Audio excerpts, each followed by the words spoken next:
الحمد لله نحمده ونستعينه ونستغفره ونؤمن به ونتوكل عليه ونعوذ بالله من شرور أنفسنا ومن سيئات أعمالنا من يهده الله فلا مضل له ومن يضلله فلا هادي له ونشهد أن لا إله إلا الله وحده لا شريك له ونشهد أن سيدنا ومولانا محمدا عبده ورسوله أما بعد أعوذ بالله من الشيطان الرجيم بسم الله الرحمن الرحيم والذين آمنوا أشد حبا لله صدق الله مولانا العلي العظيم.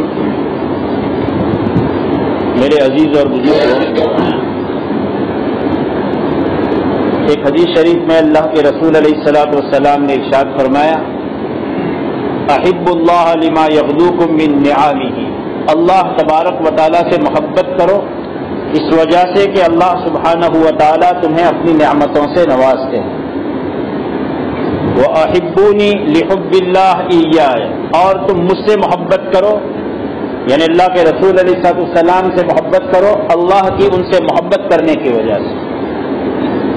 اللہ سے محبت کرنا شریعت میں مطلوب ہے، شریعت میں اس کا حکم ہے، اور محبت کا قاعدہ ہے کہ جب کسی کو کسی سے محبت ہو جاتی ہے تو اس محبت کے نتیجے میں مشکل سے مشکل کام محبوب کو راضی کرنے کے لیے آدمی محنت کرتا ہے، تیار رہتا ہے. حضرت تھانوی رحمۃ اللہ علیہ نے ارشاد فرمایا ہے، تحریر فرمایا ہے کہ 40 دن اگر کوئی آدمی ان کاموں کو کر کے بتا دے اور اگر اس کے دل میں اللہ کی محبت پیدا نہ ہو تو وہ مجھ سے کہے. اور پھر حضرت فرماتے ہیں کہ میری کیا حیثیت کہ میں ایسے دعویٰ کروں. بات اصل یہ ہے، حضرت فرماتے ہیں کہ ہم نے جو بات کہی ہے وہ بات وہ ہے جو قرآن اور حدیث سے ثابت ہوتی ہے. ایمان والے اللہ سے محبت میں سب سے زیادہ مضبوط ہوتے ہیں،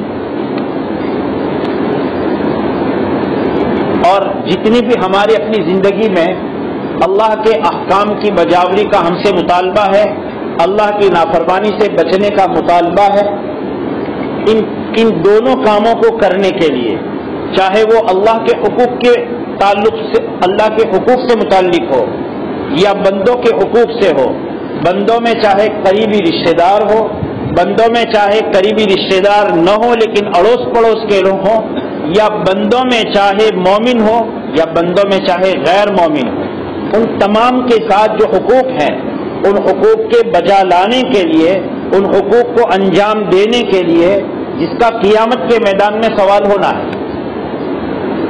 اس کے اندر اسپرٹ اور طاقت پیدا کرنے والی چیز اللہ کی محبت ہے. جو آدمی اللہ کی محبت سے خالی ہے اس کو آسان سے آسان کام بھی کرنے کو کہا جائے تو وہ نہیں کر سکتا ہے. ایک باپ اپنے بیٹے کو موت کی بیماری پر ہے اور اپنے توانا اور طاقتور بیٹے کو کہے کہ پانی لاؤ، اگر اس کے دل میں باپ کی محبت نہیں ہوگی تو دن دہاڑے آنکھوں دیکھے حال میں وہ اپنے باپ کی خدمت نہیں کر سکے گا، اور خود مشقت سے مشقت کی حالت میں ہے لیکن باپ کی محبت ہے تو وہ کام کرے گا. اس سے حضرت فرماتے ہیں اللہ کی محبت پیدا کرنے کے لیے 4 کام ہیں، 40 دن کر کے بتا دو اللہ کی محبت پیدا ہو جائے گی. حضرت فرماتے ہیں پہلا کام تو یہ ہے کہ روزانہ یہ سوچو کہ اللہ کی مجھ پر نعمتیں کتنی ہیں اور اللہ کی ان نعمتوں میں میری طرف سے اللہ تبارک و تعالیٰ کے حضور میں کتنی نالائقی ہے، کتنی ناشکری ہے، کتنی بد اخلاقی ہے، کتنی بدتمیزی ہے، میں کتنے اللہ تبارک و تعالیٰ کی نافرمانی کر کے اس کا مقابلہ کرتا ہوں. اور یہ سوچے کہ اگر دنیا کے کسی عہدیدار اور دنیا کے کسی حکومت کے کسی ذمہ دار کے ساتھ اس کی طرف سے مجھ پر احسان ہوتے اور میں اس کی نافرمانی کرتا اور میں اس کے ساتھ ایسا سلوک کرتا تو وہ مجھے کتنا ذلیل کرتا. وہ اللہ اتنا بڑا طاقتور ہونے کے باوجود اور اتنی زیادہ نعمتیں دینے کے باوجود اللہ مجھے ذلیل نہیں کرتا. آدمی جب بار بار یہ تصور کرے گا اس کے دل میں اللہ کی محبت پیدا ہوگی، اور یہ سوچنے کی چیز ہے. دوسرا کام حضرت فرماتے ہیں کہ 24 گھنٹہ میں جو احکام ہیں اور جو اذکار ہے، مسجد میں آئے تو کیسے داخل ہونا کا سنت طریقہ ہے، وہ کیا 5 سنتیں ہیں، نکلنے کی کیا 5 سنتیں ہیں، گھر میں جانے کے لیے کیا سنت طریقہ ہے، گھر سے نکلنے کے لیے کیا سنت طریقے ہیں، اذان کے کیا سنت طریقے ہیں، اقامت کا کیا سنت ہے، نماز کی کیا سنتیں ہیں. 24 گھنٹے میں اللہ کے جتنے احکام ہیں اور نبی علیہ الصلوۃ والسلام کی جو سنتیں ہیں ان سنتوں کی فکر رکھے، کمی کوتاہی پر توبہ اور استغفار کرے. تیسرا کام یہ ہے حضرت فرماتے ہیں کہ تھوڑی دیر اپنی زندگی میں تھوڑی دیر ایسا رکھے کہ دنیا اور دنیا کی تمام چیزوں سے بے خبر ہو کر اللہ کا تھوڑی دیر ذکر کرے. اللہ اللہ پڑھے، کلمہ توحید پڑھے، تیسرا کلمہ پڑھے، سبحان اللہ الحمدللہ کا ورد رکھے. اس طور پر کہ چلتے پھرتے بھی آدمی کرے گا، اجر سے ثواب سے فائدے سے خالی نہیں ہے، لیکن 2-4 منٹ ایسے ہوں کہ جس میں میں سب چیزوں سے گویا آنکھ بند کر رہا ہوں اور ایک دن کرنی ہے. اس سے پہلے اگر ہم دنیا سے آنکھ بند کر کے تھوڑی دیر اللہ اللہ کا ذکر کرنے کی عادت کریں گے تو ایسی صورت میں اس کی یہ برکت ہوگی کہ اللہ سے صحیح معنی میں سچی اور پکی محبت پیدا ہوگی. اور اس وقت جو حالات ہیں صرف ہمارے ملک میں نہیں، پوری دنیا میں تہذیبوں کی جنگ ہے اور فکری ارتداد ہے اور فکری ایک جنگ ہے، وچار دھارانی جنگ. ایک اسلام کا کلچر ہے اور ایک غیر اسلام کا کلچر ہے. اس میں ہم اپنے کلچر پر باقی رہتے ہیں نہیں رہتے ہیں، اس کے لیے سب سے بڑی بنیادی چیز یہ ہے کہ ہمارے اندر اللہ کی محبت ہو، اللہ کے رسول صلی اللہ علیہ وسلم کی محبت ہو. اس کے لیے یہ تیسرا کام.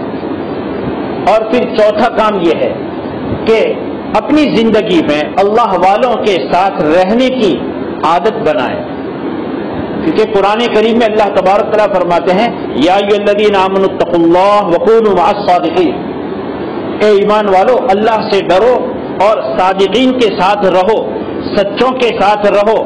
سچوں کے ساتھ رہنے سے سچائی پیدا ہوتی ہے. خربوزہ خربوزے کو دیکھ کر رنگ پکڑتا ہے. اللہ کے اچھے بندے ہر زمانے میں ہیں اور ہر زمانے میں رہیں گے. جب تک اس دھرتی پر اسلام رہے گا صادقین کا مجمع اس زمین سے خالی نہیں ہونے والا ہے.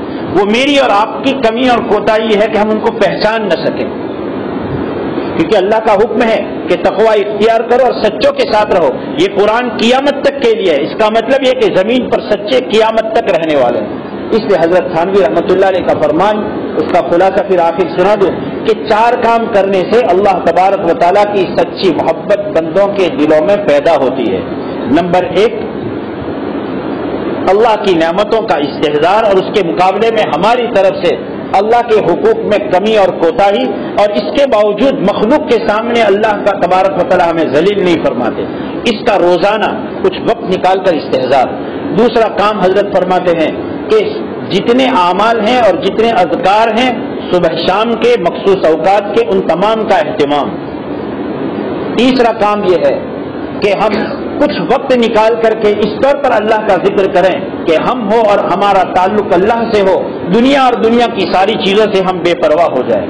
اور چوتھا کام یہ ہے کہ ہم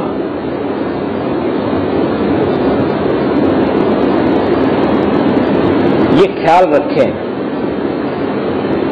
کہ سچے زمین پر باقی رہنے والے ہیں اور اللہ کے سچے بندوں کی ہم تلاش میں رہیں اور ان کے ساتھ اپنا تعلق باقی رکھ کر کے ان کے سامنے اپنی زندگی کو پیش کر کے ان کی صحبت اختیار کرنے کی فکر کریں، تو جس کی وجہ سے سچی محبت اللہ کی پیدا ہوتی ہے.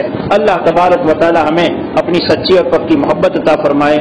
آمین. وآخر دعوانا الحمدللہ رب العالمین. سنت ادا فرمائے.